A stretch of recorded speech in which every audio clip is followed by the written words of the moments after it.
Sulton Mir Haydar yodgorlik majmuasi Kaspi Shahristoni xarobalarining g'arbiy qismida joylashgan.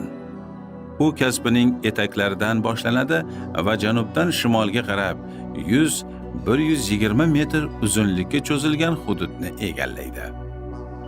Majmua ikki tomondan qabriston bilan o'rab olingan. Shuning uchun atrofi devor bilan ihatalangan. Yodgorlik majmuasidagi inshootlar, obidalar bir necha guruhga bo'linadi. Birinchi guruh yodgorliklari minora, namozgoh va qishki masjiddan iborat.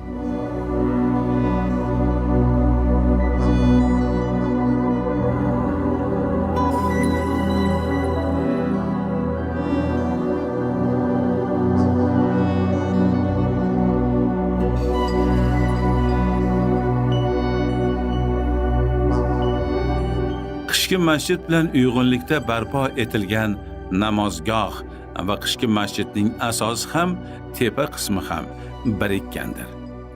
Bu inshootning qurilishi 16-17 asrlarga oid hisoblangan. Minora esa 19-asrda qurilgan. Lekin unga ishlatilgan g'ishtlarning bir qismi 12-13 asrlarga doirdir. Bu g'ishtlar Kaspi Shahristondagi inshootlardan biridan olingan.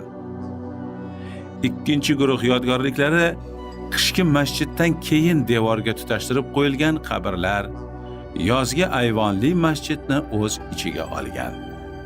Bular 15-17 asrlarga oid imoratlar sifatida baholanadi. Uchinchi guruh yodgorliklari majmuaning shimoliy qismidagi Sulton Mir Haydar maqbarasidir. Maqbara 3 qismli keng rabotli yo'lak, gumbazli ziyoratxona, unga tutash go'rxonadan iborat. Bu maqbara 11-14 asr boshlarida bunyod etilgan. Ushbu inshoot majmuaning eng qadimiy qismi hisoblanadi.